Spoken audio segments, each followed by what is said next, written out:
This young man had to give up his studies and his dream of becoming a beast tamer to work as a low-level illusion beast miner entering the illusion beast's secret realm, and mine various ores with different properties in that secret realm. Today, while working, Li Van Hien suddenly heard a terrible scream echoing, and he and Vuong Kien Kwok hurriedly ran to the miners' group. Upon assessing the situation, they discovered a miner being torn apart by an illusion beast, while a guy with purple hair stood there appearing completely indifferent as a miner pointed directly at him and said, "Your illusion beast has gone crazy. It's killed someone." The other miners began to angrily shout, "Quick, control it! You're a beast tamer! Don't just stand there in a daze! Go call for help!" "No need to worry, I will handle it." The purple-haired man revealed a savage smile as he commanded the Mong Yem Lang to eliminate all of you. The Mong Yem Lang then lunged at the other miners who, seeing their comrade being torn apart, fled in panic. Only Van Hien remained motionless, his mind recalling the interview he had heard earlier. He had overheard it while on his way to the secret realm for work. Kelly, one of the strongest S-rank beast tamers at that time, had said that some dark illusion beasts could evolve into stronger individuals by absorbing negative emotions from humans such as anger and despair. "If you encounter this type of illusion beast in the wild, please be careful. Remember this." Van Hien then shouted loudly, "Everyone don't run around gathered together. Don't panic, or it will make the Mong Yem Lang even stronger. The beast tamer wants to take advantage of everyone's panic to evolve the Mong Yem Lang. Everyone please don't panic. If we concentrate in one place, the Mong Yem Lang will find it hard to win." The other miners hearing this stopped running, looking at Van Hien with half-belief, half-doubt, surprised that this seemingly weak kid had such a sharp mind. Just as he said, "My dark attribute, Mong Yem Lang, needs to consume your negative emotions to evolve, so I will give you two choices right now. You can either listen to that little demon, unite and fight against my Mong Yem Lang. Let's see if you can subdue the Mong Yem Lang before it finishes all of you off. Or you can kill each other so that my Mong Yem Lang can absorb enough energy to evolve." The miners looked at each other in silence. They couldn't let everyone be enchanted by him. They needed to find a way to calm everyone down. If this continued, they would surely destroy each other. Just then, Van Hien suddenly noticed a tattoo on the arm of the purple-haired man. It was the tattoo of an illusion beast crime organization, the Dark Hunter Group. He was a criminal. "I give you 5 seconds to think," the purple-haired man urged, then began counting down. "Everyone stay calm, don't trust him. He is not a good person." Before Van Hien could finish his sentence, he was stabbed in the chest, and the one who attacked him was someone he had always trusted. "Vuong Kien Kwok Wai? Little Lee, don't blame me. I don't want to die. I took good care of you before. Today, shouldn't you sacrifice yourself for me? I have a wife and kids at home, and you have nothing right. I don't want to fight the Mong Yem Lang. How can a human defeat an illusion beast? So please sacrifice yourself for me and my family." Van Hien, furious, was about to punch him when another miner hit him straight in the face with a pickaxe, and then the miners began to fall apart. Van Hien, furious and about to deliver a punch, was struck directly in the face by another miner wielding a pickaxe, and then the miners began to rampage, fighting each other for a chance to survive. The negative energy they generate from killing one another is far greater than the energy produced when they dream of cursing. Lang's self-destruction of them made the smile on the purple-haired girl's face even more radiant. A moment after the massacre, it all came to an end. The group of nearly 10 people was now reduced to just 2 survivors. "One of them is the king of the kingdom. Now what should we do?" The king glanced at Van Hien, who lay motionless in a pool of blood, then without hesitation kicked him into the lake. "Just say that today we encountered a mining accident. We absolutely must not speak a word about today's events. We need to synchronize our stories before going outside." The king and the miner discussed and then left the secret realm together.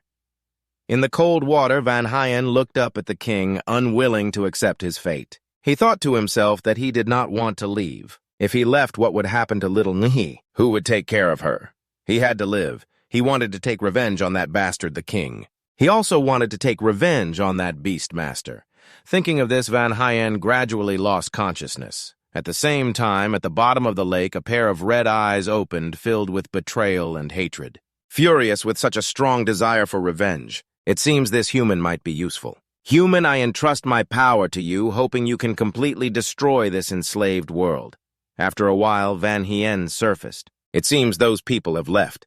Van Hyen climbed ashore, and when his mind became clear again, he was surprised to find that the wounds on his body had completely disappeared. At this moment, he noticed the presence of the strawberry cat, which he had unconsciously grabbed while underwater.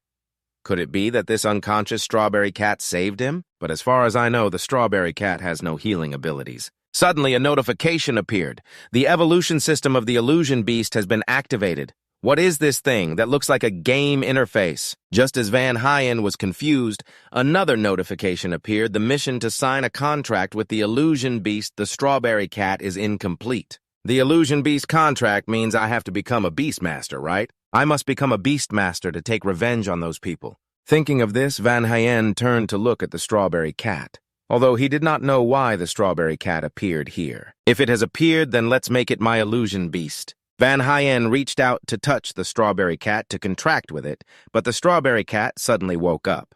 Upon seeing Van Hyen's hand in front of it, it immediately jumped back in caution. Then it made a martial arts pose like Ye Wen, using its toes to show what it intended to do next. Wait, I mean no harm. I saved you from the bottom of the lake. However, despite being clear-headed, Van Hyen still couldn't escape being hit by the annoying cat. Van Hyen angrily shouted, and the strawberry cat immediately got into a stance ready for the next solo match. A moment later, Van Hyen, looking disheveled, carried the strawberry cat in his arms. As they stepped out of the secret realm, someone suddenly shouted that there was movement at the teleport gate. It seems someone just came out. Let's go check it out. Oh no, I can't let them know I'm still alive. Van Hyen quickly hid behind a wall not far away and secretly watched the two people who had just run over. Could they be the foreman of another mining team thinking of this? Van Hyen continued to observe quietly the actions of those two. Strange could it be that I heard wrong? Let's go, old man. There can't be anyone left alive outside. Today, Wang Jianguo is really unlucky. Many of his good brothers have perished in the mine. Indeed, when he stepped outside, he screamed in pain, wanting to rush in to save them, but fortunately he was held back. I heard that the beast tamer is also missing, isn't he? That's something we should be concerned about now. It's been 5 hours since the mining disaster and no one can survive coming out. Van Hyen listened to their conversation and couldn't help but feel angry.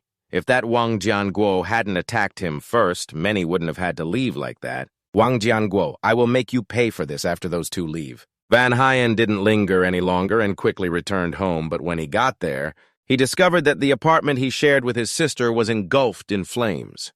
The neighbor, upon seeing Van Hyen, hurriedly informed him, "Little Lee, where have you been? Your house is on fire. I've called the police and the fire department. They will be here soon. By the way, where's the little girl, Tiung Hien? Didn't she go outside with you?"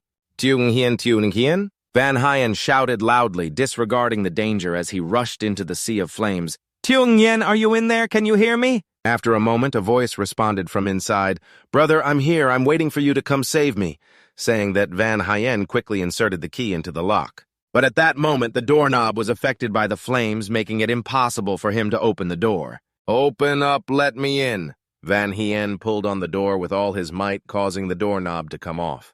Thinking of his sister still inside, Van Hyen refused to give up. Using all his strength, he tried to break the door down, but it was futile. "Someone help me! Can anyone save my sister? She's only 13. In Van Hyen's despair, an announcement rang out. The strawberry cat had absorbed the energy and was about to wake up. Just 3 seconds later, the strawberry cat woke up. With just one move, it directly opened the door. After the two siblings reached safety, Van Hyen recounted the events inside to Tiung Hien, who hugged the strawberry cat with a worried expression, saying, "So this happened. Brother, should we report this to the police? That Wang Jianguo is easy to deal with, but once that beast tamer knows you're still alive, he'll definitely come back. Don't worry, I won't let you be in danger again."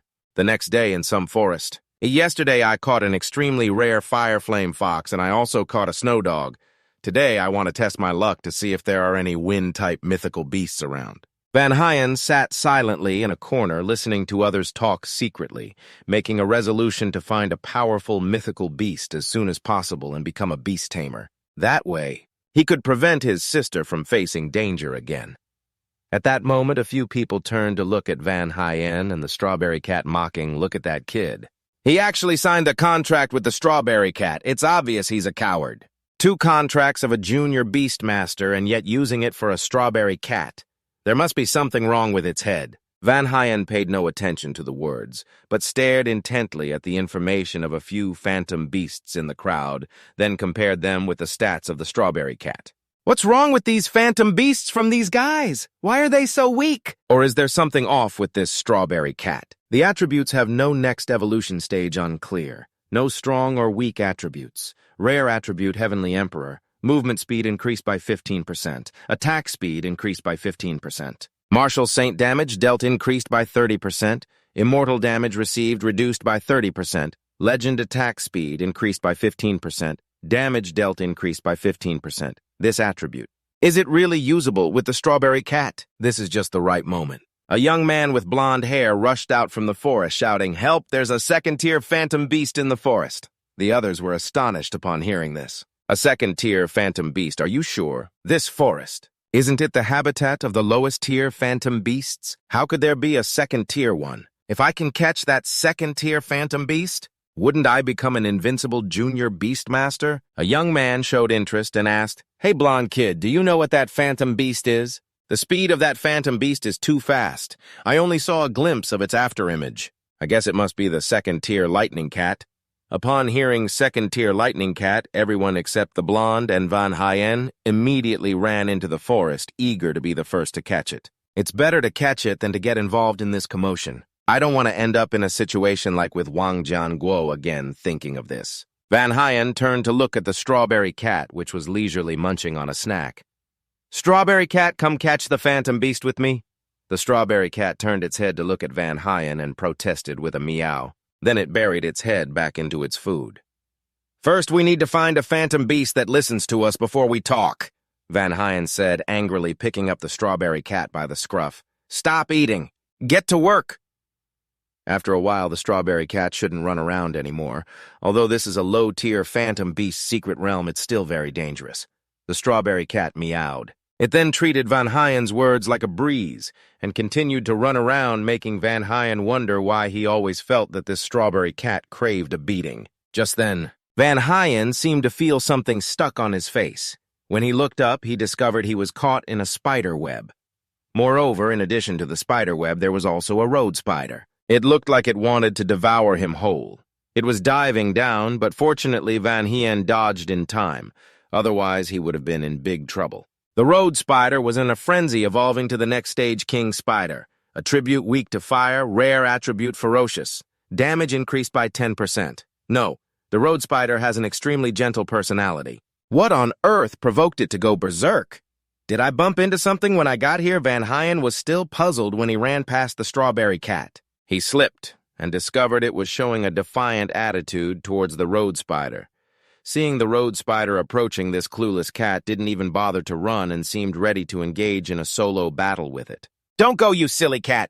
You're just a level 5 chicken. How dare you fight a level 8 spider?" Just as Van Hyen finished speaking, the spider shot out silk, turning the strawberry cat into a spring roll. Now I finally understand why. No beastmaster wants a strawberry cat, I thought so. But Van Hyen, still very chivalrous, ran back to carry the strawberry cat and managed to escape for a while before the spider shot silk again. Van Hyen jumped to the side to dodge, but ended up jumping straight down the cliff. Above the cliff, the spider was about to leave when it sprayed water on him, and then its body began to freeze. A young man slowly approached, his eyes filled with danger as he looked down into the abyss. The scene shifted to Van Hyen, who, thanks to his ancestors, was still alive despite being hunched over. While his brain hadn't caught up yet, the strawberry cat screamed, realizing that his entire backside was pressing down on it.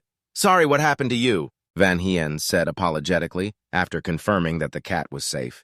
He breathed a sigh of relief and began to observe his surroundings, looking at the situation here. "It seems we have fallen into the valley of the western forest." So one person and one beast wandered through the forest looking for a way out. After a while, they encountered a fluffy sheep, and with just one slap, the strawberry cat knocked the opponent out. At this point, Van Hyen began to sense something unusual. Sheep are supposed to be very gentle beasts, but why are the beasts today so aggressive? He turned to look at the strawberry cat with a judging gaze. Could it really be that it craved a fight that much? It could be that kind of ability. Looking at its attitude, sometimes I also want to give it a beating. Just then, a notification board appeared. The fluffy sheep is in a frenzy and is unconscious. This sheep is unconscious, but why is its state still frenzied? That's not right. If it's not a problem with the beasts, then this valley has an issue. We must get the strawberry cat out of the valley before something happens. Thinking of this, Van Hien immediately said, "Strawberry cat, come with me. I think we can escape that way." "We need to leave here quickly!" The cat meowed once and turned to go in the opposite direction. This cat has actually had problems for a long time. Van Hien, furious, said, "I told you so. Can't you listen to me just once? It's very dangerous here." The strawberry cat still didn't listen and insisted on going its own way, leaving Van Hien no choice but to indulge it. After a while, he discovered this cat wasn't wandering aimlessly. It was leading him to a house here. "Is there really a house built by humans? You brought me here on purpose, didn't you?" The strawberry cat meowed in agreement. Suddenly, from inside the house, a cloud of red smoke billowed out, and then a terrible scream rang out, causing Van Hien to shudder. "What the hell is that terrifying sound?" "Meow, meow," the strawberry cat meowed twice. Van Hien understood what it wanted, so he picked up a nearby piece of wood. Then he followed it into the house. As soon as the door opened, a strong stench rushed out, making it hard to breathe. Inside the house, there was no furniture, just cages filled with iron. At that moment, a weak cry rang out, catching Van Hien's attention. "How could the dog be so injured? Strawberry cat, can you break this lock?" A weak cry echoed, catching Van Hien's attention. How could the bloodthirsty dog be injured like this? "Strawberry cat, can you break this lock?" The strawberry cat immediately punched the lock away. Van Hien looked at the miserable state of the extreme Korean dog and couldn't help but feel pity.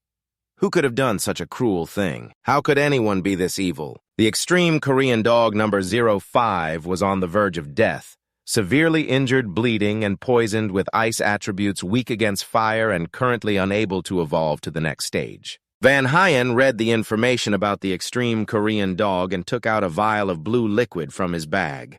Although it was only the lowest level healing potion he had, it was all he could do. It's just a try. Hopefully it will work. Seeing the vial in Van Hien's hand, the extreme Korean dog whimpered, its small body trembling with fear. "I'm saving you. Don't be afraid," Van Hien gently reassured as he poured the potion into the extreme Korean dog's mouth. He looked at the mythical beasts locked in the iron cages and felt a surge of anger. All the mythical beasts here have to endure brutal torture. Someone is conducting extremely cruel experiments. This kind of behavior must be from that person. While Van Hien was deep in thought, the extreme Korean dog lightly bit his pant leg, startling him. "So now you can stand up, that's great." It seemed the healing potion was effective. The extreme Korean dog barked once, its pleading eyes looking at Van Hien. Understanding its intention, he immediately followed the extreme Korean dog to a basement behind the house. The smell here was even stronger, resembling another testing site. Van Hien took a flashlight and followed the strawberry cat deeper into the basement. A lonely basement like this. Could there be something special here? Very quickly, Van Hien got his answer. A gigantic creature roared and charged at the strawberry cat. Fortunately, Van Hien rushed in time to grab the strawberry cat. He jumped aside just in time to save it from a disaster. Only then did he realize the creature that attacked the strawberry cat was a level 2 mythical beast, bloodthirsty hunting dog, number 1, a violent, bloodthirsty hound, heavily injured, bleeding with fire attributes. Weak against ice, brutal, causing 5% more damage and receiving 10% more damage. Bloodthirsty, 5% of the damage dealt is converted into its own life. While reading the description of the bloodthirsty hunting dog, Van Hien accidentally discovered that the bloodthirsty hunting dog was wearing a collar. Was it trapped here? At that moment, the extreme Korean dog suddenly dashed towards the bloodthirsty hunting dog. "Don't go over there! Do you not want to live anymore?" Contrary to Van Hien's expectations, the extreme Korean dog only rubbed its head against the bloodthirsty hunting dog, which softened its attitude. Then the extreme Korean dog turned to look at Van Hien and barked once. "It's calling me over. What does that mean?" Van Hien looked confused at the strawberry cat, which gave him a half-lidded glance. "You have to tell it not to attack, then we can go over." Van Hien spoke to the interpreter, the extreme Korean dog. After the extreme Korean dog communicated with the bloodthirsty hunting dog, he noticed that the bloodthirsty hunting dog did not show any aggressive behavior. Only then did Van Hien feel relieved to approach them. During this process, he accidentally saw the notebook on the table titled Experiment Diary. Day 1 of the experiment, a new test subject, has finally been obtained. Today I captured 2 extreme Korean dogs. They seemed to be mother and child. Day 9 of the experiment, I made the larger extreme Korean dog eat the corpses of other mythical beasts. I really look forward to its changes. Day 15 of the experiment. This extreme Korean dog is a bit difficult to deal with. Its strong will makes me detest it, but I managed to take down its child in front of the large extreme Korean dog. Finally, it got angry. Ha ha! Day 20 of the experiment. The extreme Korean dog is still alive, just like this. After the larger one evolves into a bloodthirsty hunting dog, it can eat its own child with its own mouth. Perhaps this will bring unexpected changes. For the bloodthirsty hunting dog, Van Hyen read the notes in the diary, trembling with anger. Who could possibly do such a thing? Don't worry, I'll rescue you two right now, Van Hyen said to the two mother and child dogs, then turned to the strawberry cat. Strawberry cat, go break the chain and I'll try to take off the collar. The strawberry cat didn't know where to find a hammer, but as soon as Van Hyen gave the order, it immediately complied, surprising Van Hyen, wondering if he was imagining things. Or maybe the strawberry cat has really started to listen to me. Never mind. First, let's rescue this bloodthirsty hunting dog.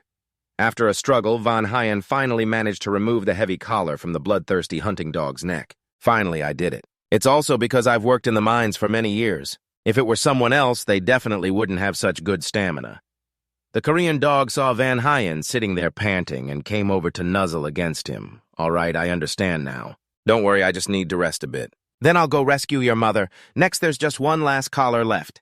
Just then, the bloodthirsty hunting dog growled and lunged at Van Hyen, startling him, but he quickly understood why it was doing that. There was a sound of a person.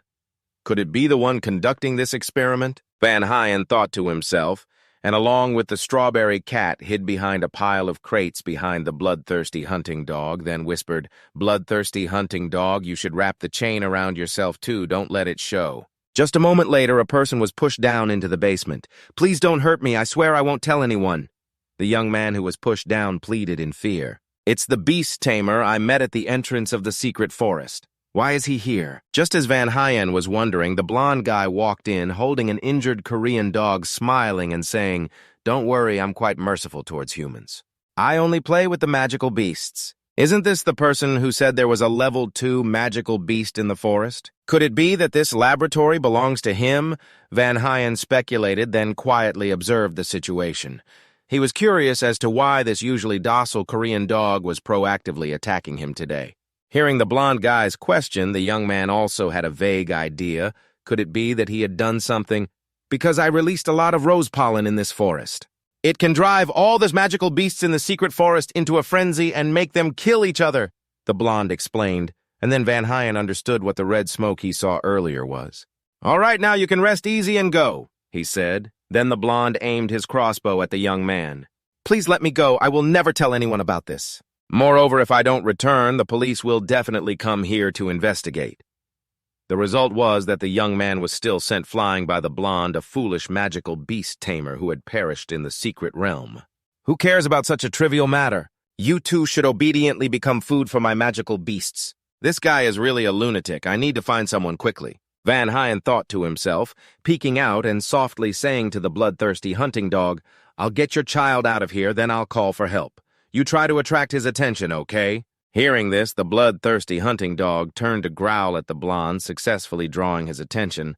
Don't howl anymore. Isn't it just that I'm bringing food for you? Thinking to himself, Van Hyen poked his head out and quietly said to the bloodthirsty hunting dog, I will take your child out of here, then I will call for help. Can you try to distract him? Hearing this, the bloodthirsty hunting dog turned around and growled at the blonde, successfully drawing his attention. Stop howling, it's not like I'm bringing you food or anything. The bloodthirsty hunting dog doesn't listen and only howls louder.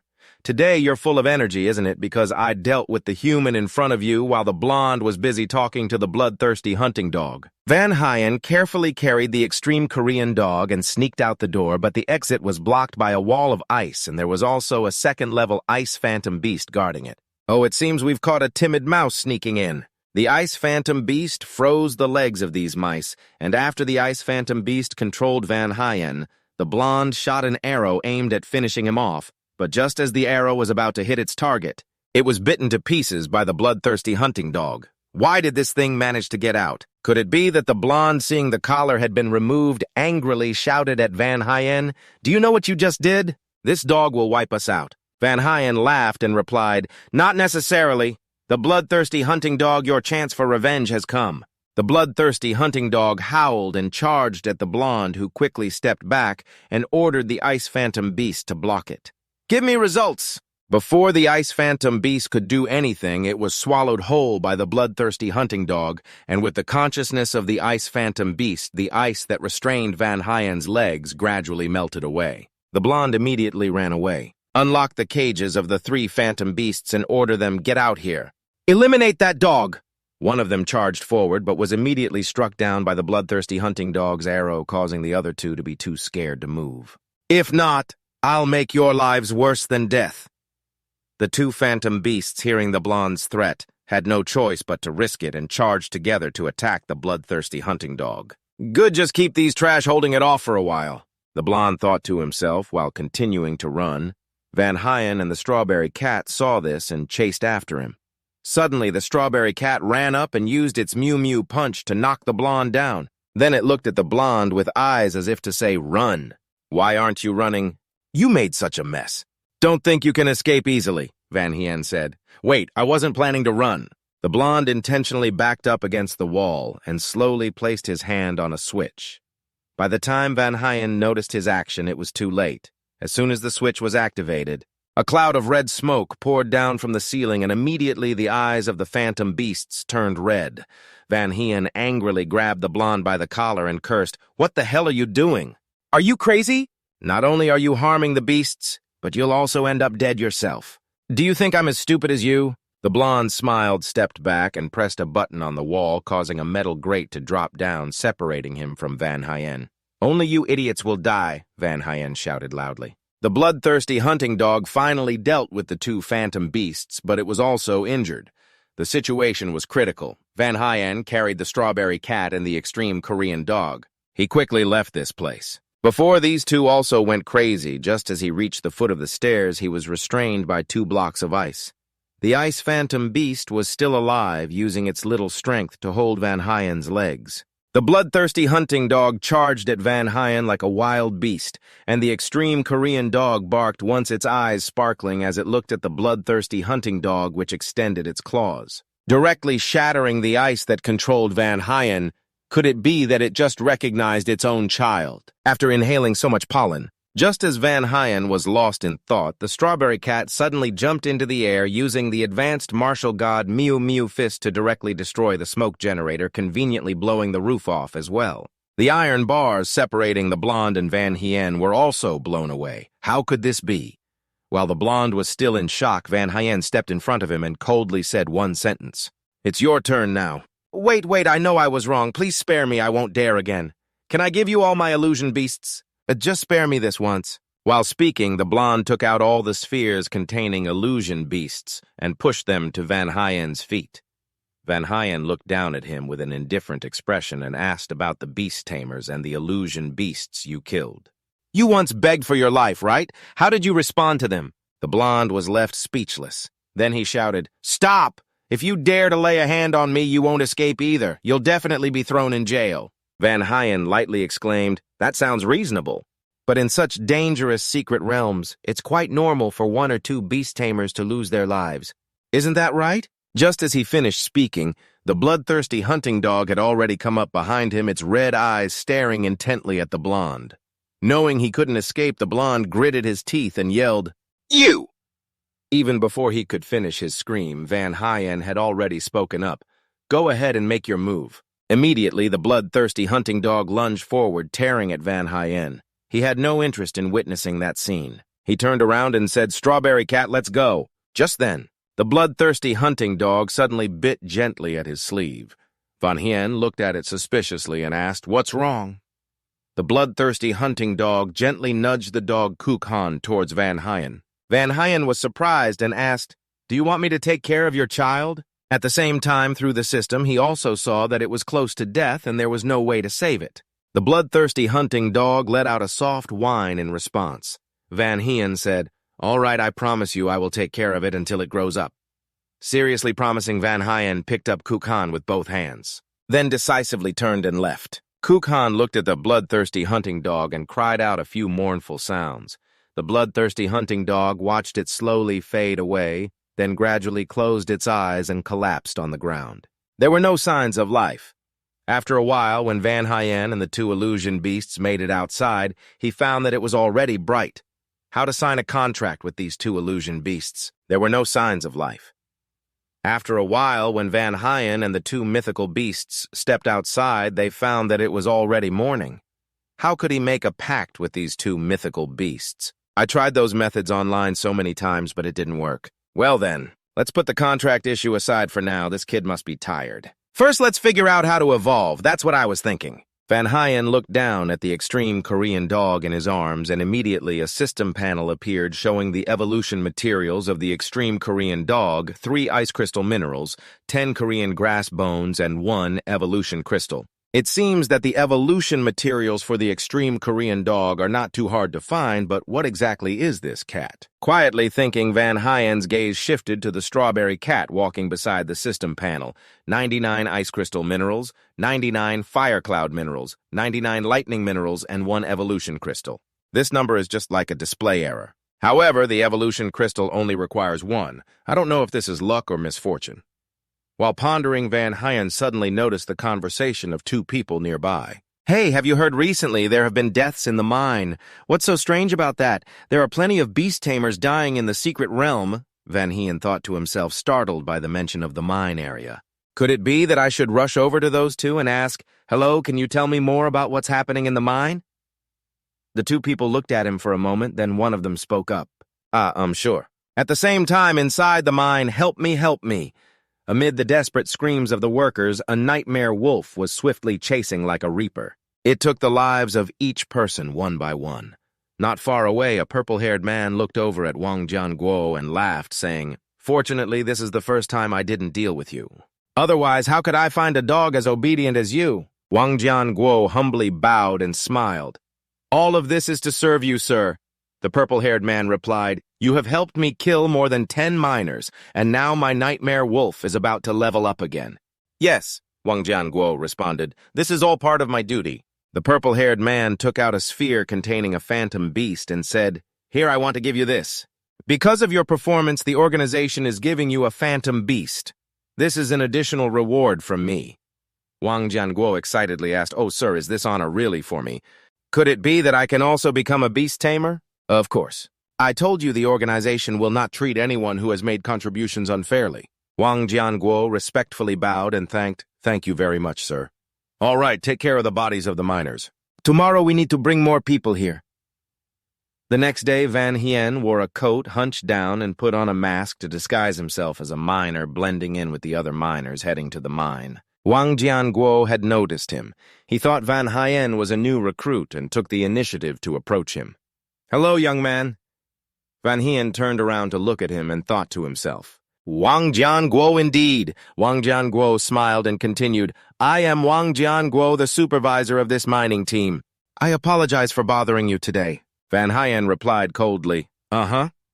At that moment, a miner girl named Tran Lele walked over displeased and questioned Van Hyen.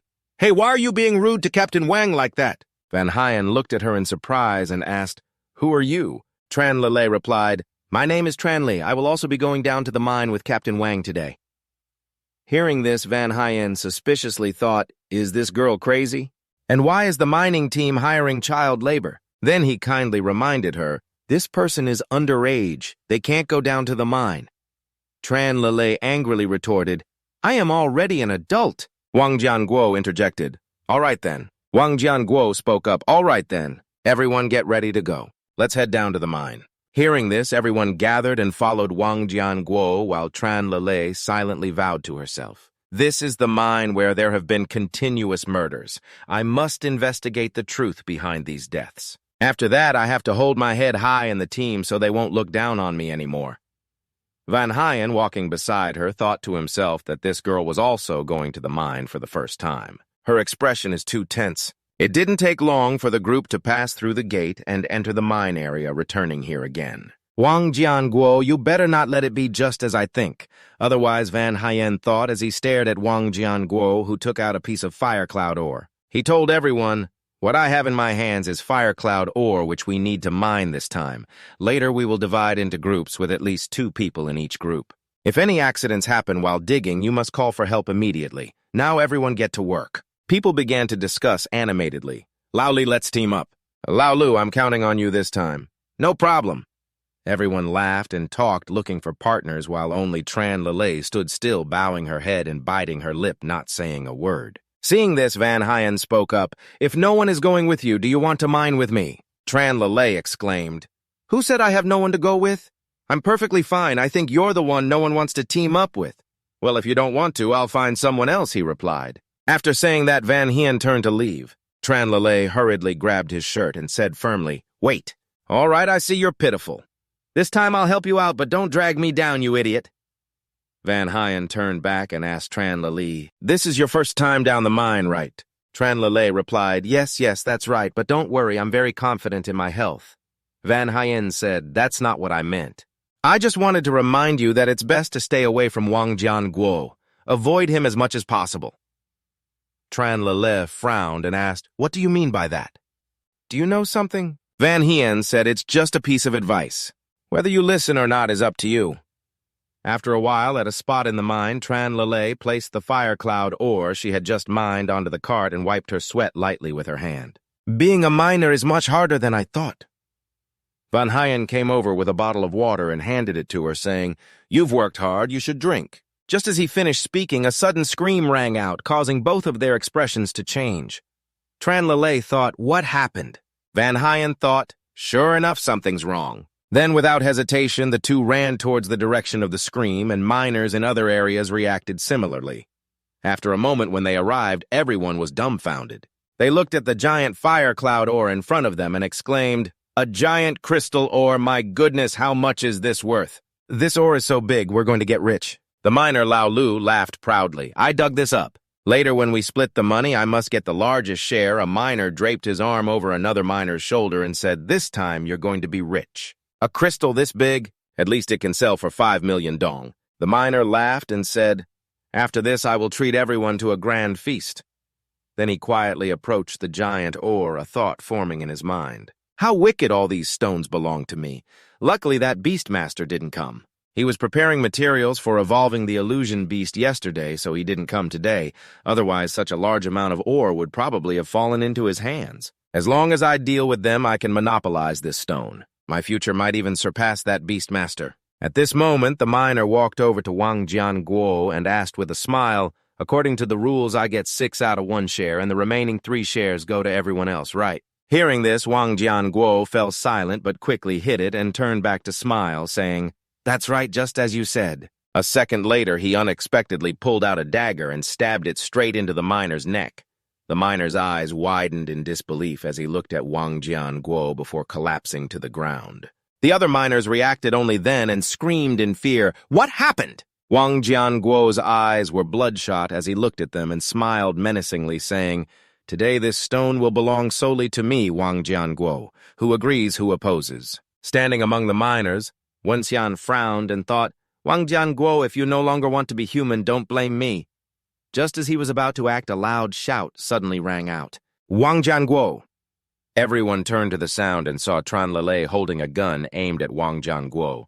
Wang Jianguo frowned and thought, How did the police get mixed up in this? Could it be that my actions have been exposed? Seeing he still held the dagger, Tran Lele shouted again, Wang Jianguo, drop your weapon right now! The miners cheered in joy. So there are police here.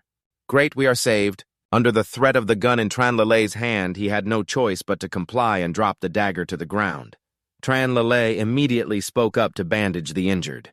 Call an ambulance! The miner shouted clearly, then rushed to check the wounds of the miner. Wang Jianguo said, I didn't expect you to be a police officer. This is indeed a failure. Tran Lele said, Did you think you could do those things without anyone knowing? Wenxian, standing to the side, frowned slightly, feeling that something was off.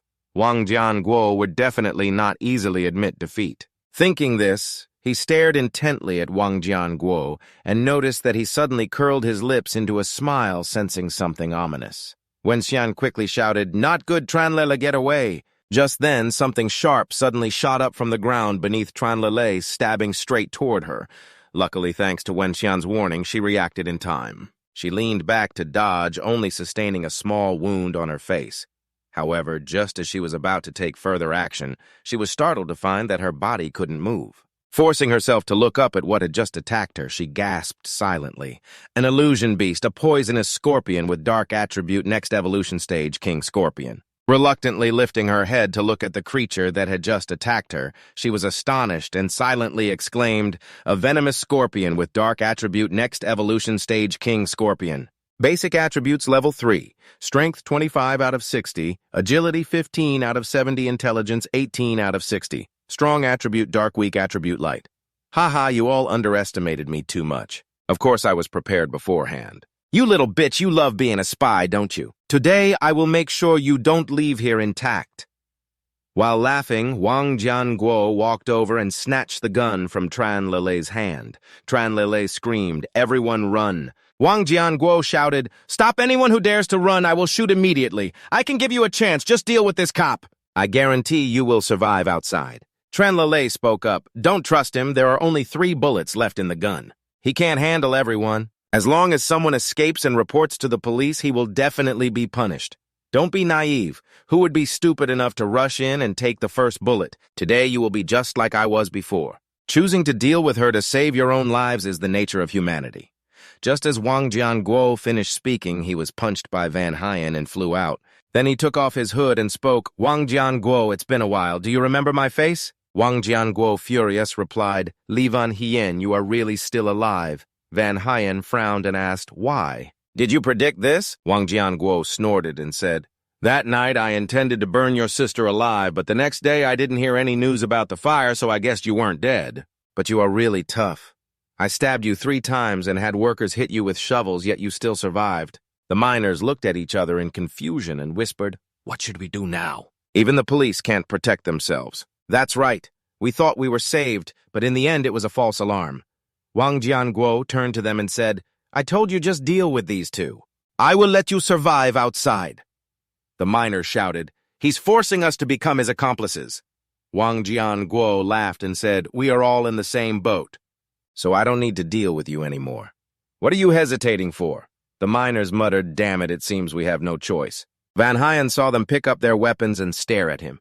He calmly said, "It's fine. How you choose is your own freedom. After all, the strong are the ones who survive, but right after that." On your face, surprise was clearly visible as you saw the miners turn around and stare at the king, shouting, "Do you not want to live anymore?" The miners spoke up, "Stop talking nonsense. I'm not cowardly enough to kill a kid who hasn't even grown enough hair just to save my own skin. Kid, hurry up and take the girl away from here." "This is adult business." The king gritted his teeth and said, "If you don't want to live, then don't blame me." He then aimed his gun at the miners and shouted, "You are truly fools for not listening at this moment." A wave of icy energy shot from behind the miners straight towards the king's gun, freezing his arm and causing the gun to fall to the ground. The miners exclaimed, "What is happening?" They hurriedly turned around and saw a Korean ice dog lying on the shoulder of Van Hyen, the king of the nation, who incredulously shouted, You are a beast master." The miners joyfully exclaimed, "This kid is so young, yet he is already a beast master." "That's right, this is great. This time we will definitely be rescued." The king of the nation snorted and said, "It's just a dog and it wants to be a mythical beast. Poisonous scorpion, go take care of these beasts." The poisonous scorpion, hearing the command, opened its mouth and sprayed venom towards the miners. Van Hyen saw this and ordered, "Ice dog, stop that venom." The ice dog, obeying the command, also opened its mouth and unleashed ice energy, not only stopping the venom, but also sending it back towards the poisonous scorpion, which jumped to dodge. Then it used its legs to break the ground and burrowed into the miners, shouting, "That scorpion can actually drill into the ground." "Li Van Hyen, be careful down there." The king of the nation laughed loudly and said, "Li Van Hyen, if you kneel down and beg me, I might consider sparing your life." Van Hyen replied to the king, "No matter how much you beg me, I will not spare your life." The king of the nation, furious, shouted, "That ungrateful poisonous scorpion, take the life of that arrogant brat." In an instant, the poisonous scorpion suddenly lunged out from the ground near Van Hyen's feet, launching a surprise attack that caught him off guard. Fortunately, at that critical moment, the strawberry cat appeared. With one kick, it sent the poisonous scorpion crashing into the rock wall behind, before falling to the ground and seeing the poisonous scorpion lying still on the ground. The king of the nation incredulously shouted, "The strawberry cat, it can't be!" Van Hyen spoke up, "I told you. I will not spare your life." The king of the nation yelled, How do you have two mythical beasts?" Van Hyen did not answer. He picked up a sword and walked towards the king of the nation, shouting, "I'm sending you off." Just as Van Hyen raised the sword to strike down, Tran Lele rushed over, hugging him and saying, "Lee. Van Hyen, stop, you can't do that. Once you strike, there will be no turning back." "Let me handle it. I guarantee he will receive a fitting punishment." Van Hyen replied, "I know, get up quickly, I can barely breathe." The strawberry cat stood to the side, suddenly smirking, and the miners cheered, "Great! Finally we are saved. It seems we are really safe this time. It's just a pity about this mine." A moment later, Tran Lele handcuffed the king of the nation and sequentially looked at him and Van Hyen, saying, "All right, now you will follow me to the police station." "And you, what exactly are you planning to do? Come back with me and answer honestly." Then Tran Lele looked at the miners and said, "Everyone can leave here now." Just at that moment, the ground beneath them suddenly shook violently. Van Hyen quickly shouted a warning, "Danger! The stone walls around here have been damaged. The mine is likely to collapse. Everyone run away quickly." The miners immediately turned around and shouted to run quickly because the mine was about to collapse. Everyone run away quickly. Tran Lele stood still, silently scolding her body for only being able to move reluctantly just now, so she still couldn't exert her strength freely. How annoying! Tran Lele then noticed a large rock falling right where she was. Fortunately, Van Hyen saw it and rushed to save her from danger. He then turned to the two strawberry cat spirit beasts and said, "You two first take her outside, I'll follow behind." The two spirit beasts responded with a sound to Van Hyen. After that, Van Hyen turned and ran inside, telling Tran Lele to hurry and go. "I will bring that Wang Jianguo outside for you," Tran Lele replied. "Okay." Just as Van Hyen had run a few steps, many large rocks fell down, completely blocking the exit behind him. Tran Lele outside shouted loudly, "Li Van Hyen, are you okay?" Van Hyen inside shouted back, "I'm fine. You hurry and go, I have a way out." Behind him, Wang Jianguo grinned and said, "Li Van Hyen, you deserve it. You put in so much effort to catch me, but in the end you'll be buried here with me." Van Hyen turned around, putting his hand into his jacket pocket while saying, "I'll say it again. I absolutely will not let you go. Not dealing with you just now was not out of mercy. It's just that there were too many eyes there, so I deliberately stayed here." When Wang Jianguo saw Van Hyen pull out a gun and aim it at him, he panicked and shouted, "What do you mean?" Van Hyen smiled and replied, "I just want to take your life." Van Hyen asked, "Wang Jianguo, the recent mining accidents were actually caused by you, right?" "Why did you do that?" Wang Jianguo shouted. I was forced. If I didn't help him kill others, he would expose what I did." Van Hyen asked, "Is he the beast tamer you mentioned?" Wang Jianguo replied, Yes, please spare my life. I will help you lure him out. All you need to do now is go to hell for me." After finishing his words, Van Hyen raised the gun high and fired a shot, causing a huge rock to fall right on Wang Jianguo's position. Wang Jianguo's eyes widened as he looked at the rock and shouted, "Help! Help me!" But Van Hyen had no intention of saving him. He coldly watched the large rock fall and crush him, and only then did he realize to shout for help. "Scum," he said, then turned to leave. Unbeknownst to him, a stream of purple energy escaped from Wang Jianguo's body and flew outside. Outside, everyone was anxiously moving each rock out of the way. Tran Lele called out, "Everyone dig quickly. Li Van Hyen and Wang Jianguo are still in there." At this moment, the purple energy suddenly burst out from the crack in the rock and entered the body of the strawberry cat, causing it to cry out in pain and fall to the ground. A nearby miner saw this and shouted, "Hey, that kid's spirit beast has fainted." Another miner said, "Quick, take it to a place with fresh air." A moment later, they placed the strawberry cat down in a spot far from the mine and said, "Kid, you rest here first." "Hey, that kid's magical beast has fainted," another miner said. "Quick, take it to a place with fresh air." A moment later, they placed the strawberry cat down at a spot far from the mine and said, "Kid, you rest here first. Don't worry, we will definitely rescue your master." That night at the hospital, Van Hyen, who was in a coma lying on the hospital bed, suddenly jolted awake and sat up. Looking around, Van Hyen took about 10 seconds to confirm he was in the hospital. Then he turned his gaze to the two illusion beasts, sleeping soundly at the foot of the bed. He thought to himself, those two guys. Luckily they are here. Otherwise, I would really be buried alive with the king in the cave. Just at that moment, the hospital room door opened and a woman walked in speaking up. Awake now, are we? Van Hyen asked, Are you a doctor? The woman replied, Let me introduce myself a bit. I am the vice president of the Beast Tamer Association. Van Hyen was astonished and asked, the vice president? The vice president of the Beast Tamer Association of Tianyun City, Bai Shi, right? Bai Shi nodded and confirmed, Yes, that's me. You were looking for me for something. Bai Shi looked at the two illusion beasts and said, Of course it's about these two illusion beasts. Li Van Hyen, we have investigated and found that you do not have a certificate of qualification as a beast tamer and have not registered with the Beast Tamer Association.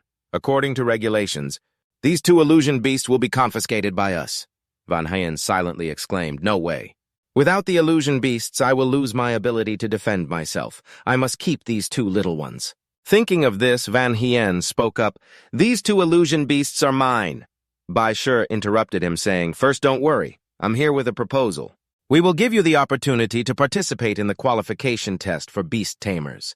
If you can pass, you can keep your illusion beasts, Van Hyen asked. And if I don't pass, Bai Shi replied, then you will have to until you pass. Van Hyen seriously asked, Vice President Bai Shi, may I ask why you are giving me this opportunity? Bai Shi replied, I heard from the workers that during the cave-in, your illusion beasts tried their best to dig a tunnel to break through the blockage. Therefore, Bai Shi continued, I feel that your illusion beasts are quite extraordinary. All wild illusion beasts are hostile towards humans. The only difference is the degree of hostility. Only when a beast tamer and an illusion beast sign a contract can a cooperative relationship be established with the illusion beast, which is something both sides need. In other words, without a contract, the illusion beasts have no reason to actively help humans. Therefore, I am very curious about what method you used. To make the two illusion beasts who have not yet signed a contract willing to save you? Van Hyen asked. I guess I have no right or reason to refuse, right? Bai Shi smiled and said, You are very clever. It seems you will definitely become a beast tamer. Van Hyen said, Compared to a beast tamer, wouldn't it be more fitting to describe me as a guinea pig? Bai Shi laughed and said, You can think whatever you want. After that, Bai Shi left the hospital room. The next morning, at the headquarters of the Beast Tamer Association, Bai Shi entered the president's office and reported to the president. Here is the list of candidates qualified to participate in this year's Beast Tamer selection exam. Please take a look. The president of the Beast Tamer Association received the file and reviewed it. When he flipped to Van Hyen's file, he spoke up. Is this the child with extraordinary talent that you mentioned? Bai Shi replied, That's right, I informed him about the test time yesterday. The president of the Beast Tamer Association smiled and said, I say Xiao Bai.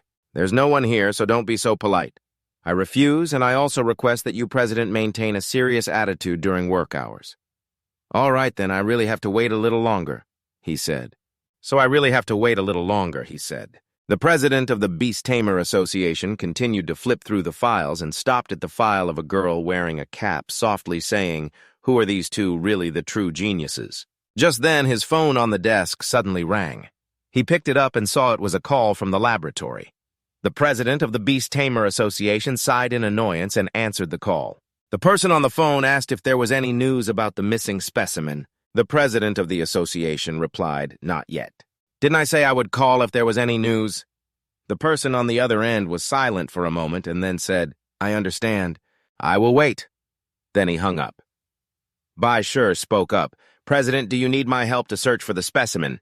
The president of the association said, No need, such dangerous work should only be done by a middle-aged man like me.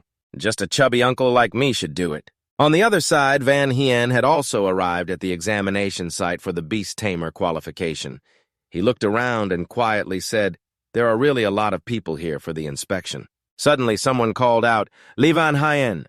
Van Hyen turned around in surprise and found it was two of his friends. He happily shouted, Lao Cao Lao Lu. The two also cheerfully replied, It really is you, Van Hyen, little lie. You actually came here. Then the two walked over, put their arms around his shoulders and teased, Hey, kid, where have you drifted off to after graduation? When I called your family, your sister said you had gone down to the mine. Liu Hao also said so. But the three of us had agreed to become beast tamers together.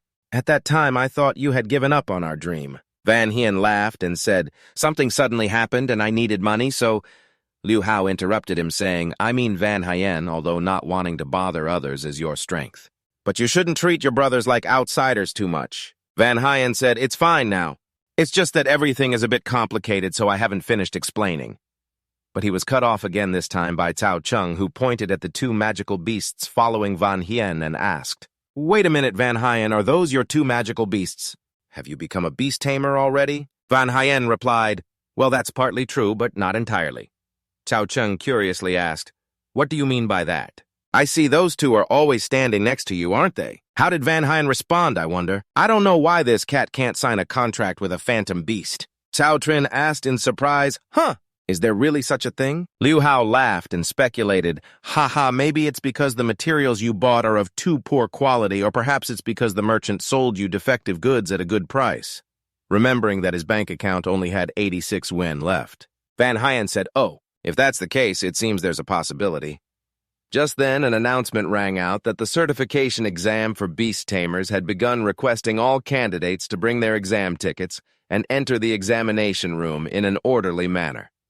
Van Hien's two friends, full of enthusiasm, spoke up, Let's go. Shin brought along the exam ticket and entered the examination room in an orderly manner. The two friends of Van Hien, filled with enthusiasm, spoke up, Let's go. This is the moment to realize our dreams. Don't worry, we are here to fully support you, Zhao Li. Just as the exam has started, a female teacher enters the examination room. We will begin by announcing the rules. Welcome everyone to the qualification exam for beast tamers. This exam consists of 3 tests, the first being a basic knowledge test. I will present a few mythical beasts and ask everyone to write down their understanding of these creatures. The more detailed your answers, the higher your scores will be. The second test is the contract signing test. You can either prepare your own mythical beast or purchase one here to sign a contract with it. As long as the contract is successfully signed, it will be considered a pass. The final test is a combat test where you must control your mythical beast to fight against others. And those who win will be counted as successful. Those who pass all 3 tests will be awarded a Junior Beast Tamer certificate and can enjoy some privileges of being a beast tamer. Now the official exam begins. The female teacher claps her hands and 3 mythical beasts appear on the podium. Candidates, please start answering the questions based on your understanding of these 3 mythical beasts. As the candidates begin to answer, one of them sighs after reading the questions. Why are the exam questions so difficult this year? Last year's exam didn't have questions like this. It's over, I can't do this. Van Hien looks at the 3 detailed descriptions of the mythical beasts appearing before him and thinks to himself that this is simply an open exam. What about Lao Cao and Lao Lu? They probably have no issues at all. Van Hien turns his head and notices the expressions of his 2 comrades clearly showing 2 words, give up. So he whispers to them, you 2 just write what I write. Van Hien, it's really you, I knew it. We are the best of brothers. 2 hours later, the female teacher enters the room to announce the results. Those whose names I call next can stay and continue the test. Those not called should keep trying next year. Zhang Sanguo, Li Wang, Wu Liu Hao, and Cao Cheng. Upon hearing their names, Liu Hao and Cao Cheng jump up joyfully, saying, Awesome, Van Hien. From now on, you are my adoptive father. That's right, we are willing to be your adopted sons. Lita, Yiboy, Ofisa, Kalo, Liu Dan, and Hoa Liat, all of you have passed. This result makes Liu Hao and Cao Cheng feel puzzled. Why isn't our adoptive father's name on the list? That's right, we both passed. How come our adoptive father didn't? What's going on? Could it be that the system's answers are incorrect? But Lao Cao and Lao Lu both passed right. Thinking of this, Van Hien asks both of them, You both copied my answers correctly, right? How could I copy everything? I deliberately wrote part of it differently to make my answer different from my adoptive father's. That's right. This basic skill is not an issue for us. You must be very familiar with this game. Could it be that their corrections are the correct answers? Just as Van Hien is confused, the female teacher speaks up. I also want to specifically mention that 2 people achieved perfect scores in this exam. They are respectively Li Van Hien and Ko Sa. During lunchtime at the Beast Tamer qualification certification venue, Van Hien is eating when he hears other candidates discussing him. Have you seen that guy achieved a perfect score in the exam? Oh, so it's him. Moreover, I heard this seems to be his first time taking the exam. Even his 2 friends are loudly making a fuss. Van Hien, you little brat. In an instant, you've become the center of attention. Moreover, I've heard that this seems to be the first time he is taking an exam. Even his two friends are making a loud fuss about it. Van Hyen, you little brat, look at you. In an instant, he has become the center of attention. Ha ha, that's right, my big brother, I am simply a genius. Van Hyen softly said, "What are you talking about? It's just luck." Cao Trin laughed and said, "What are you talking about? Luck is also a kind of strength." Liu Hao also laughed loudly, patted Van Hyen on the back and said, "That's right, why are you still pretending to be modest at this moment?" A girl wearing a baseball cap walked up to their table and spoke, "You are Li Van Hyen." Van Hyen looked at her suspiciously and the girl continued, "I am Kelsa." Hearing this, Van Hyen immediately recognized her. This girl in front of him was also a student who scored full marks like him. He asked, "Is there something you want?" Kelsa said, "Although you also scored perfect like me, I want to remind you of something. I got 100 points because the test was only 100 points while you got 100 points because you could only achieve 100 points. Do you understand?" Liu Hao, hearing this, got angry and stood up saying, "Ha ha, you look down on my big brother, huh, you foolish girl? Are you trying to challenge me?" Kelsa replied, "People like you who only know how to rely on others to get by should step aside. Don't let me expose you." Liu Hao was sweating and said, "If you want to go, then go." As for Van Hyen, his attention was focused on the mythical beast at Kelsa's feet. Ice Serpent Ice Attribute, next evolutionary stage, Ice Giant Serpent, basic attributes, level 25 out of 30, strength 55 out of 60, intelligence 60 out of 60. Strong attribute Ice, weak attribute Fire, abnormal state Mind Corrosion. After reading the system panel, Van Hyen stood up and seriously said to Kelsa, "Kelsa, right. I also have something to remind you.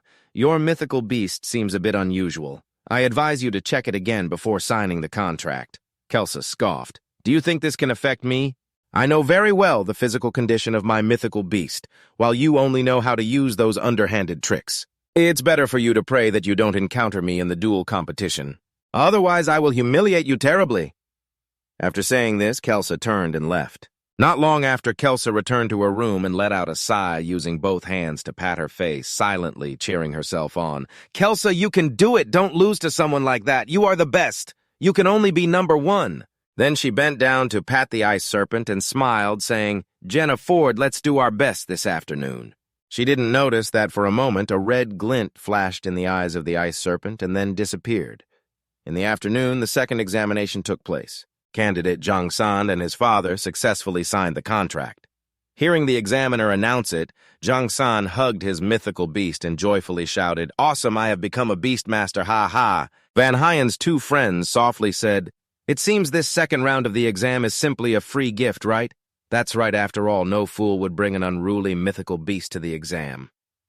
Behind them, Van Hyen had some doubts as he looked down at the strawberry cat and whispered, "Did you hear anything?" "Don't embarrass me," the strawberry cat said, giving Van Hyen a disdainful glance. At this moment, the examiner called out, "Next, Li Van Hyen." His two friends immediately cheered him on. "Finally, it's your turn, big brother. Big brother, let us mortals broaden our horizons." Van Hyen had a gloomy expression as he walked to the center of the arena and stood opposite the strawberry cat. "Now I can only rely on you," he silently prayed.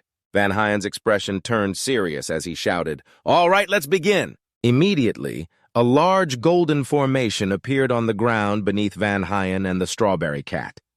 Seeing this, the strawberry cat was startled and exclaimed. Then it punched the ground with great force, causing the earth to crack into small fissures, and the formation disappeared without a trace. The two friends outside were petrified at the scene and shouted, "Big brother, what is going on?" Immediately, a large golden formation appeared on the ground beneath Van Hyen and the strawberry cat. Seeing this, the strawberry cat was startled and let out a cry. Then it slammed its paw down hard on the ground, causing the earth to crack into small fissures, and the formation disappeared without a trace.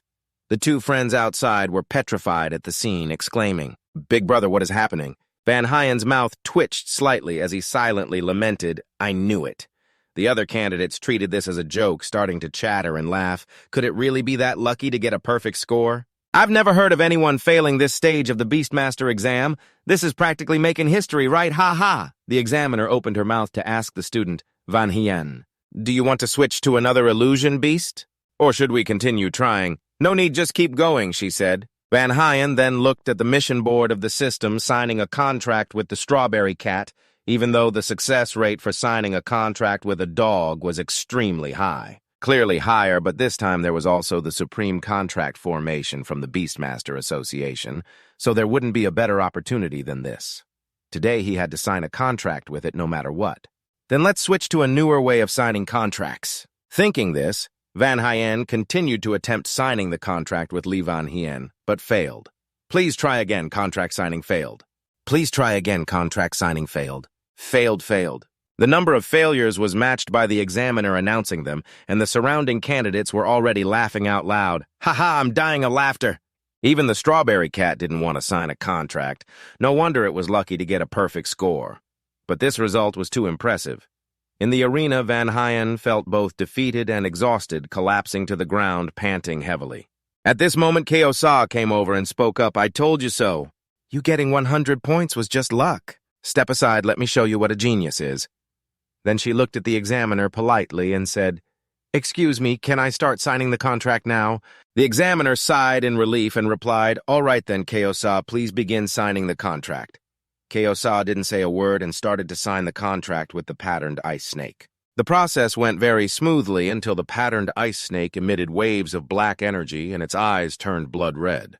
Seeing this, Kyo-sa was terrified and shouted, What the heck? Suddenly, in the terrified eyes of the candidates, the patterned ice snake went berserk and charged at the female examiner, who seemed unable to react in time. Just stand there. At that critical moment, a loud shout rang out. Watch out! Van Hyen rushed over in time to grab the female examiner and roll to the side to avoid it, silently cursing that stupid girl in his heart. I told her to check again. As for the other candidates, seeing the illusion beast attacking a person, they were all frightened and turned to flee, screaming, Could it be that the illusion beast has lost control? Help! Everyone run!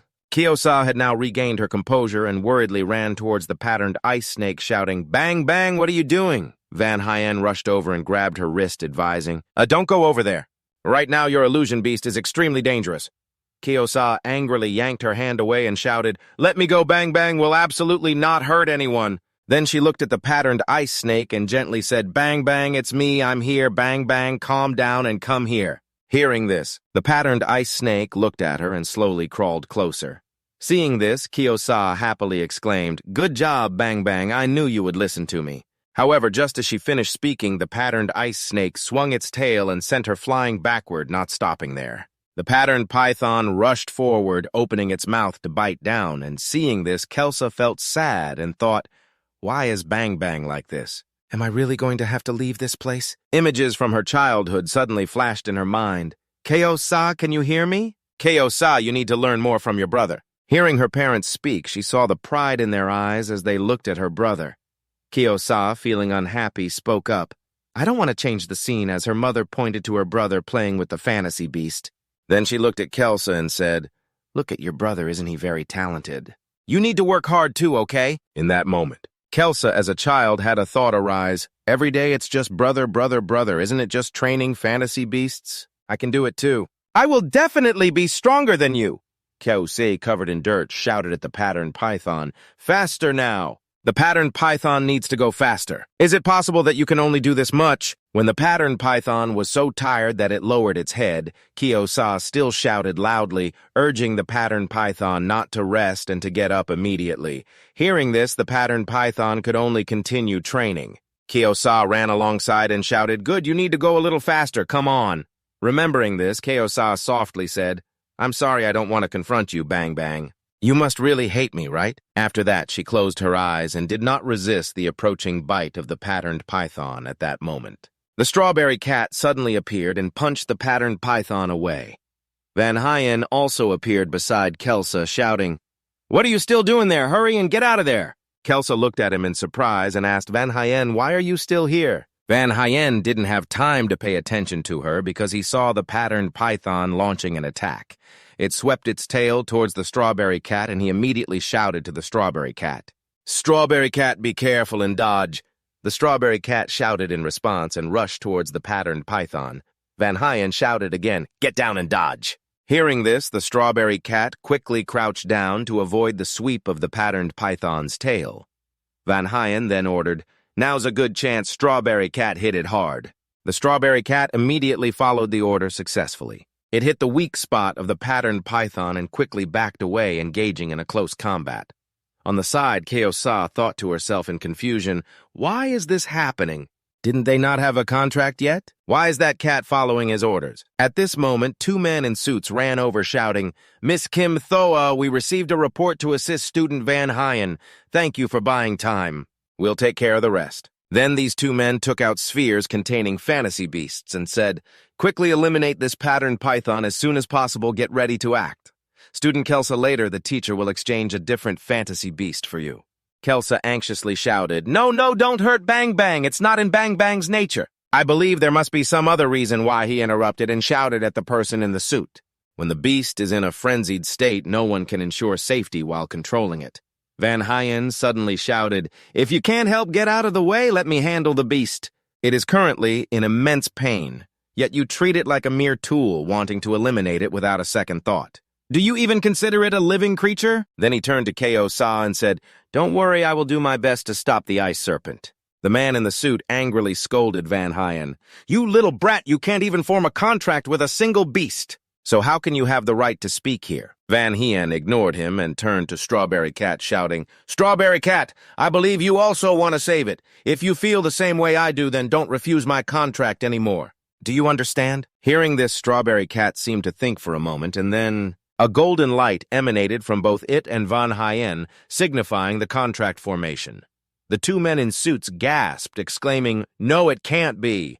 In the current situation, how could a contract be formed? Very soon the contract was successful. Strawberry Cat immediately took a stance and looked towards the ice serpent. The ice serpent roared and charged at Strawberry Cat, but it was easily knocked away. A moment later in the office, Baisha asked sternly, What exactly is going on? The man in the suit handed over a file saying, The beast of Kelsa went berserk after forming the contract.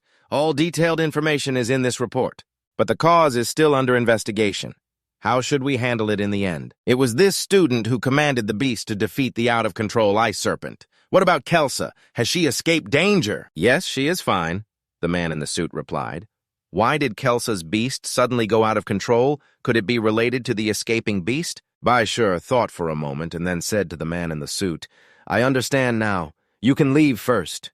I have something to discuss with that kid. To be kept by the vice president for a private conversation, this kid is about to take a big step forward. If I had known this earlier, I wouldn't have offended him.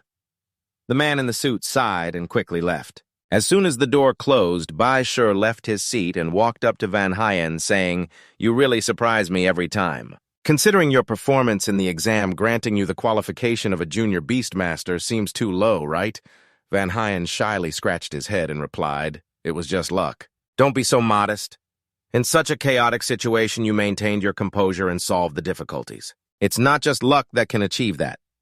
Baishur handed a piece of paper to Van Hyen, saying, This is the highest qualification certificate I can grant you.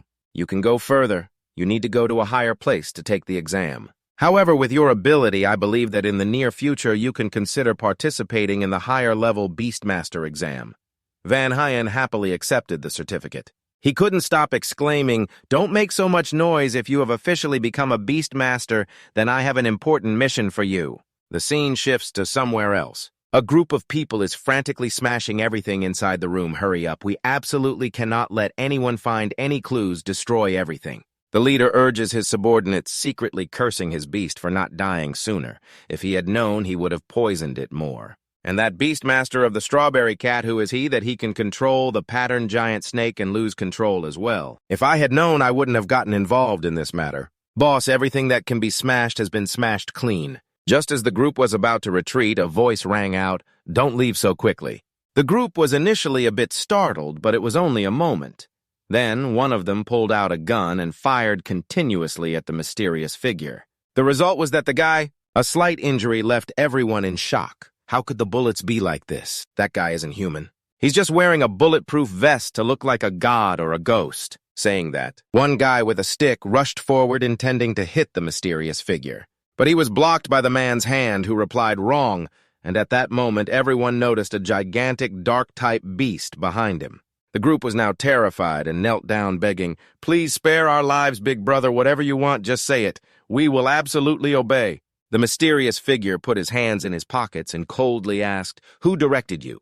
The leader hesitated. "Big brother, if I say it, I will definitely be done for. If you are dealt with, then I won't pressure you anymore. Just right, I have a specialty in getting answers from the mouths of the deceased. Beretta, go ahead." His beast roared in response and launched an attack that sent the group flying. Once everything was settled, the mysterious figure approached, placed his hand on the leader's head, and used magic to view his memories, seeing an image of a young man with blonde hair handing a stack of money to this group. Then he ordered them to create chaos during the Beastmaster competition, the bigger the better. After catching you, the mysterious figure said he returned to the main character after receiving the mission.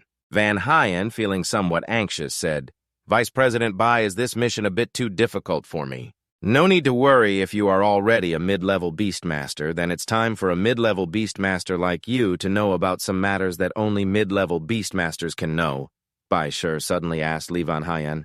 "In the previous world, everyone dreamed of becoming rich, but in the current world, everyone dreams of becoming a Beastmaster. Do you know why that is?" "Because Beastmasters have status and impressive beasts," Van Hyen replied casually. "Because to become a mid-level Beastmaster, the manifestation of the old world rules no longer exists for me. For example, no matter how strong a person is, they cannot withstand bullets.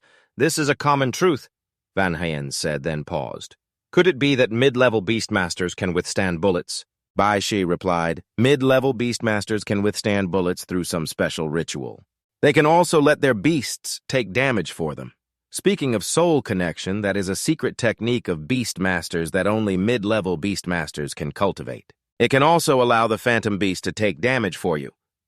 Speaking of soul connection, that is a secret technique for Beast Tamers that only intermediate-level Beast Tamers can cultivate. The Beast Tamer will connect with the spirit of the beast, and as long as this secret technique is in effect, all damage inflicted on the Beast Tamer will be transferred to the beast's owner. As long as one side does not die, the other side will not die regardless of how much damage they endure transitioning to a bustling street." A few girls looked towards a young man walking with a beast, praising him for being so young yet already a beast tamer. The young man, hearing this, puffed up his chest and smiled confidently. Just then another person approached and asked if his illusion beast was unharmed. He quickly stood up and respectfully addressed the other person. "Yes, your illusion beast is right here." Upon hearing this, the other person turned and walked away. He left behind a remark, "It seems you are quite suited for the job of walking dogs." And the girls who had just praised him rolled their eyes in disdain because that guy was just a dog walker. However, that guy was not embarrassed at all and even sneered at the group of losers. "What's wrong with helping the beast tamer walk dogs? If walking dogs also meant walking a few girls, that would be fantastic." At that moment, everyone started discussing another person, drawing the young man's attention to none other than Li Van Hyen. The young man looked at him with jealousy, thinking to himself, "Just by looking, you can tell he's in the same profession." Van Hyen, unfazed by the gazes of others, calmly told the strawberry cat to sit down on a chair at the cafe. The young man then approached and asked sarcastically, "Are you also a dog walker? How much do you charge for this one?" Van Hyen frowned and asked back, "What do you mean by this? It's a cat, can't you see?" The young man stubbornly replied, "Don't you understand? It turns out that the newcomers will temporarily take care of the beasts for the beast tamer, which is why it's called walking dogs." Van Hyen was taken aback and replied, "No need. If I need it later, I will look for you." The young man continued to mock him, pretending to be a beast tamer. "This is something I've grown tired of. Everyone understands that at our age we cannot be true beast tamers, so don't hide it from me." Meanwhile, a car sped towards the two of them with Bok Thach sitting in the car asking Li Van Hyen if he had been waiting long. "I have many things to handle, so it took a while." She casually continued, "Please, our middle-level beast tamer, I hope you won't mind." Van Hyen quickly waved it off so others wouldn't notice. "Vice President Bok, please don't joke with me." After getting into the car, she handed him a stack of papers and informed him that these were the details of the mission. "I mentioned this to you last time. Once completed, take your time reading it at home." After hearing this, Van Hyen agreed. Then, without hesitation, Bok Thach stepped on the gas and drove off, and the car gradually moved away amidst the curiosity of the dog walker. The girls chatting couldn't help but buzz because Van Hyen was a middle-level beast tamer, while the young man was sweating profusely for having offended him. Transitioning to in front of a very luxurious office building as soon as they entered the elevator, Bok Thach explained, "I personally brought you to the training center mainly because I was afraid they would make things difficult for you when you come for the first time." Van Hyen, hearing this, couldn't help but wonder, will they make things difficult for me? Bok Thach calmly replied, this kind of problem shouldn't occur. After all, the Beast Tamer Training Office is a subsidiary of our Beast Tamer Association. The training of beast tamers is mainly because I fear they will cause you trouble when you come for the first time. Van Hyen wondered, will they make things difficult for me? Bai Shi replied nonchalantly, this kind of problem shouldn't occur. After all, the Beast Tamer Training Office is a subsidiary of our Beast Tamer Association. But 3 years ago, to enhance the overall strength of the Beastmaster Association, the association hired a high-level Beastmaster to serve as the director here. However, this high-level Beastmaster has a very peculiar personality. She continued while pressing the elevator button that if he was in a good mood, he would be willing to teach any Beastmaster at any level, but if he was unhappy, no matter how strong the Beastmaster was, he would kick them out. Hearing this, Van Hyen was confused and asked if such a thing really existed. Bok Thach did not hesitate to recount that in the past 6 months they had personally brought Beastmasters who had passed the exam here to study, hoping to improve the passing rate a little. After all, the passing rate of Beastmasters in our city has always been the lowest since this high-level Beastmaster arrived. Because of this, the president could not request additional funding from the headquarters. After a while, the elevator arrived at the destination, and Kelsa and Jennifer had been waiting for them there. Then she glanced at Van Hyen and asked if Bok Thach came to pick him up. Sure enough, he also passed right. Zephyr came to lead Van Hyen, so he happily asked back. So quickly you have recovered. After a while, Kelsa pulled him back and exclaimed, Zephyr, he is our enemy. Li Van Hyen, listen to me. Although you saved me, I will definitely surpass you in the future. Van Hyen could only respond helplessly with an indifferent expression. I know. Bok Thach immediately stopped him and said, all right. Don't waste any more time, go in and meet Master Fan. Upon entering the room, Master Fan had a disdainful tone. A mid-level Beastmaster, I think you must have gone through the back door to get the certificate. Hearing this, Van Hyen immediately questioned Master Fan. What do you mean by that? He did not hesitate to reply. What do I mean? I think you became a Beastmaster through connections. Then he pointed directly at Van Hyen and shouted, unless you can prove to me that you have real skills. At this moment, Bok Thach spoke up. Master Fan, didn't you see a few days ago at the Beastmaster exam? At that time, student Li Van Hyen solved the crisis himself. Master Fan coldly responded, who knows if you staged a video? Moreover, subduing a mad patterned ice snake, isn't that the most basic ability of a Beastmaster? He continued sternly, you two kids, if you want to train, you must pass the test to prove yourselves. It's not through connections. Do you two have the guts to participate in the test? Kelsa lost her composure and shouted, what right do you have to say we cheated? We were the most outstanding in the official Beastmaster exam. On what basis do you say we can't? Master Fan replied in a condescending tone. Because I am the director of the Beastmaster Training Office. Only then did Van Hyen agree to the conditions he proposed. He bluntly asked, so what do we need to do? Upon hearing this, Master Fan smiled brightly and made a statement. Then you two will have to face this. Looking in the direction he pointed, there was a fierce-looking illusion beast, but it was covered in wounds. Kelsa saw this and shouted loudly, why is this illusion beast so severely injured? What kind of person could do such a heartless thing? With such a lovely illusion beast as the Fireflame Fox? Master Fan frowned and replied, the ones who did this to the Fireflame Fox are you Beastmasters. Hearing this, Kelsa panicked and asked, what do you mean? He casually replied, you came to learn the soul-linking secret technique of the Beastmaster, right? When you finish learning this secret technique, you will start sending the Beastmasters to undertake dangerous missions, which is equivalent to forcing the illusion beasts to endure the damage that you should bear. Master Fan frowned and replied, those who did this to the Fireflame Lake are you beast tamers? Hearing this, Kelsa panicked and asked, what do you mean? He simply replied, you came to learn the secret technique of soul connection from beast tamers, right? When you finish learning this technique, you will start sending your phantom beasts to carry out dangerous missions, which is equivalent to having the phantom beasts endure the damage that you should be taking. When these mythical beasts reach their limit, you will abandon them and replace them with stronger mythical beasts. And Master Fan then asked them if they dared to face the heavily injured Fireflame Fox in front of them. No, right now it is very hostile towards humans. If you are not confident, then go home and play family games with your mythical beasts. After Master Fan finished speaking, it seemed that Van Hyen realized something from the Fireflame Fox. The system displayed its stats, which looked quite strong.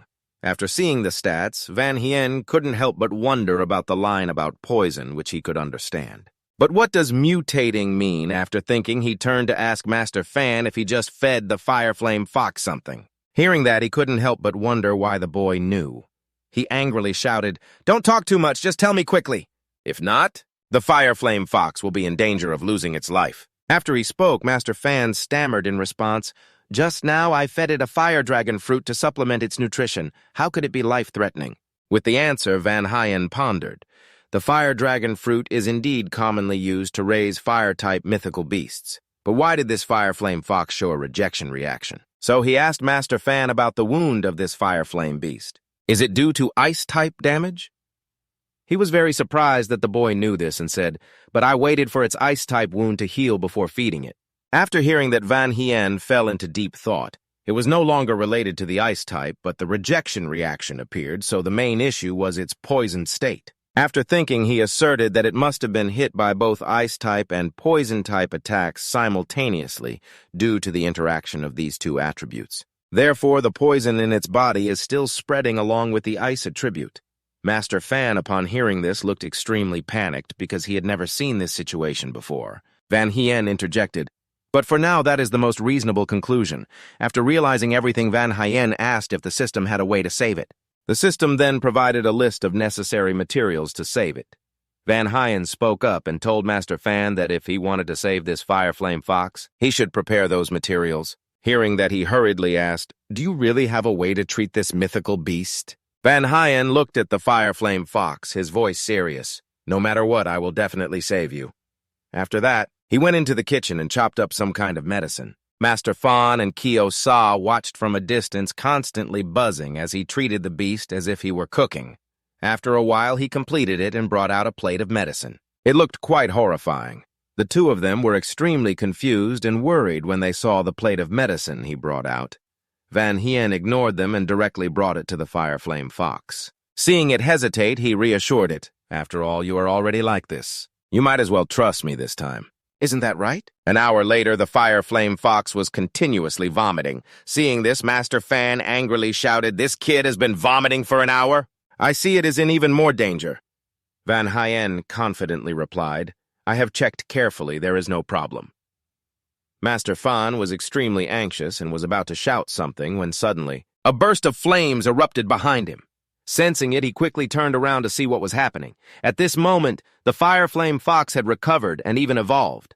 Seeing this, Van Hien's expression was extremely confident. He stood up and exclaimed, "Welcome to your new life." And at this moment, it had evolved and transformed into a firebone beast.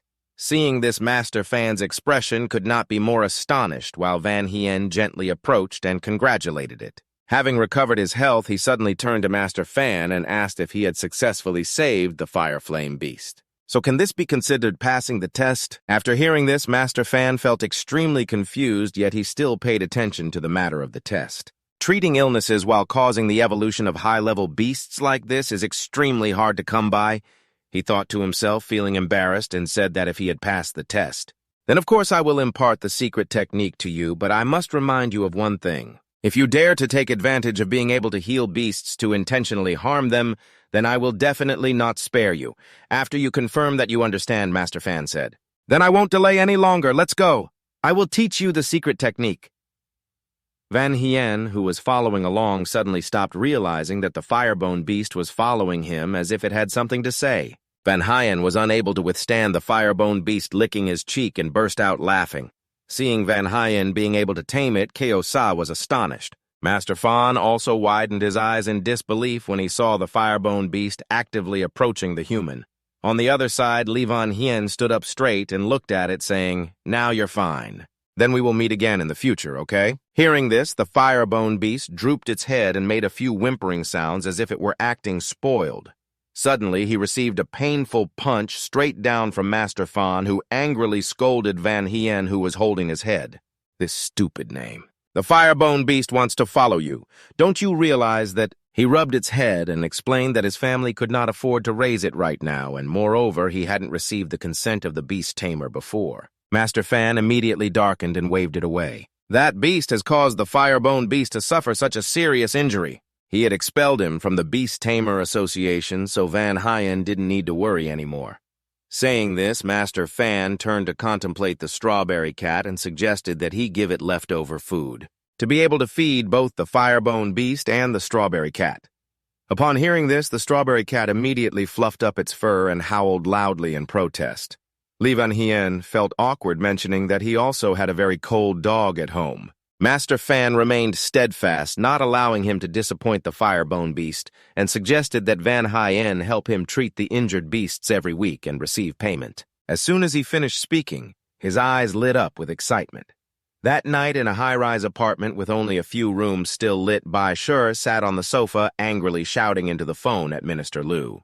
"What you said before is completely different. No matter how talented Li Van Hien and Ko Sa are, they cannot participate in military operations. Moreover, didn't the military previously say that they only needed to observe from a distance?" Faced with her questioning, the other person could only temporarily calm her down, explaining that the military had to do so. Since the appearance of the beasts, all the rules of this world have been completely overturned. Overnight, every country for its own purposes has been capturing, training, and hybridizing increasingly powerful beasts day and night. They are still temporarily at the forefront, so they can ensure safety, but the current situation is very urgent. If they are surpassed by others and cannot make their own decisions, then it is impossible to predict what will happen. Having said this, Minister Liu continued to reassure her, promising to do his utmost to ensure the safety of the students, on the condition that they also have to do what they should do. After hearing this, Bai Shi frowned tightly and replied that she understood. The next morning, quite a few beast tamers led their beasts with them. If they are surpassed by others and cannot make their own decisions, then it is impossible to predict what will happen. Speaking of this, Minister Liu continued to reassure, promising to do his utmost to ensure the safety of the students, on the condition that they must also do what they are supposed to do. After hearing this, Bai Shi frowned tightly and replied, "I understand." The next morning, quite a few beast tamers brought their phantom beasts with them. The gathering on a vast piece of land, Van Hyen was also among them, observing around him. These people truly deserve to be called genius beast tamers. Selected from across the province, Van Hyen couldn't help but be amazed to see that everyone had 2 illusion beasts, each of which was at least a level 2 illusion beast. Suddenly, a military vehicle drove up to them. Immediately, there were sounds of admiration as they got to see a military vehicle in real life.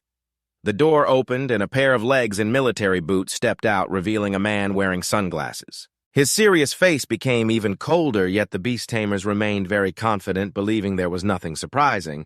The instructor was just a bit stronger than them. As the instructor approached the 2 people who were discussing, immediately noticed something. It was clear that the sunglasses couldn't hide everything.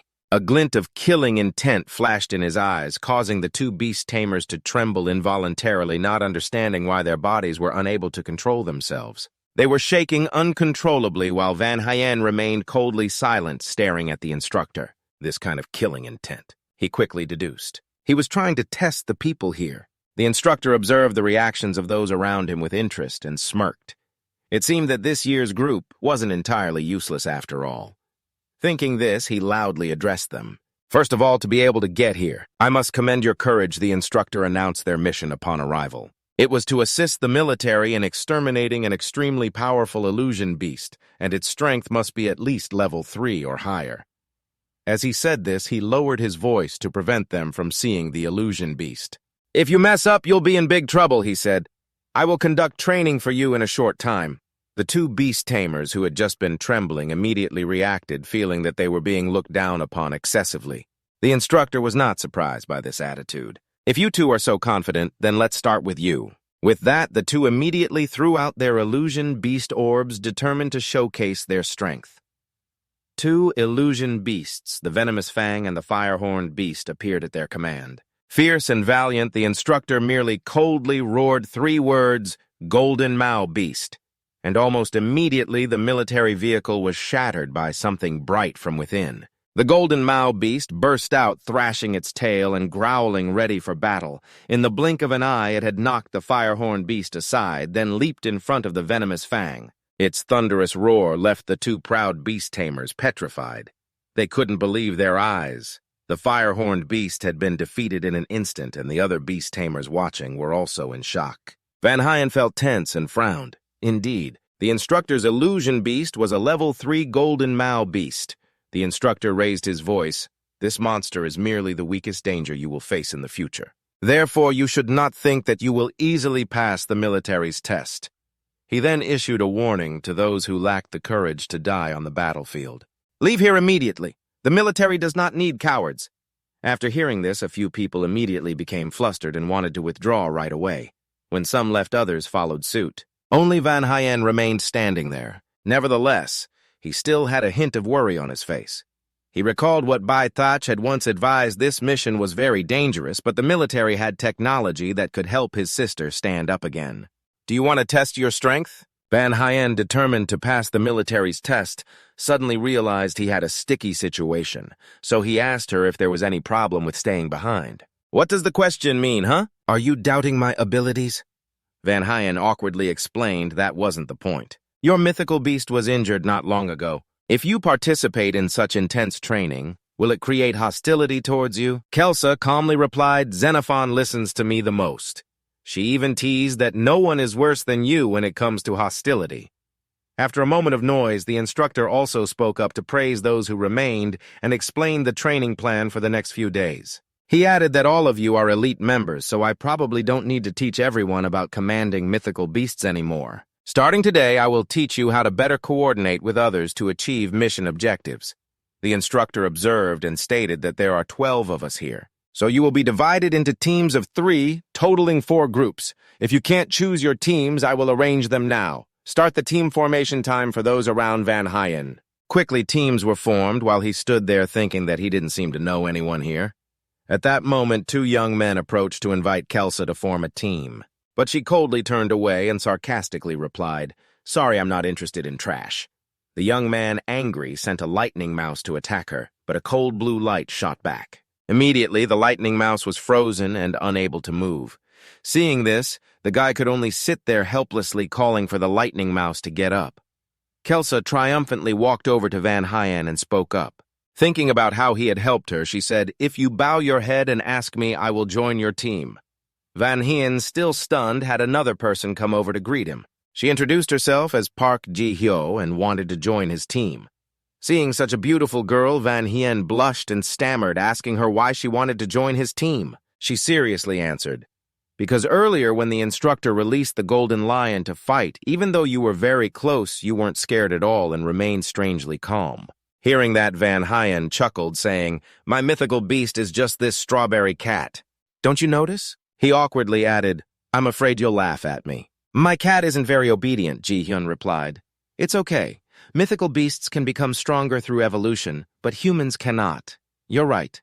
She calmly continued, If you have already been honest about your mythical beast situation, then I will also show you mine.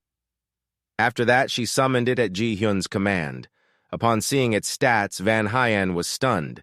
It was actually a second-tier mythical beast. Ji-hyun, still with the same expression, approached and asked, Seeing your reaction, I'll take that as you agreeing. Seeing the advantage of having a second-tier mythical beast on his team, Van Hyen nodded in agreement with her and wanted to shake hands.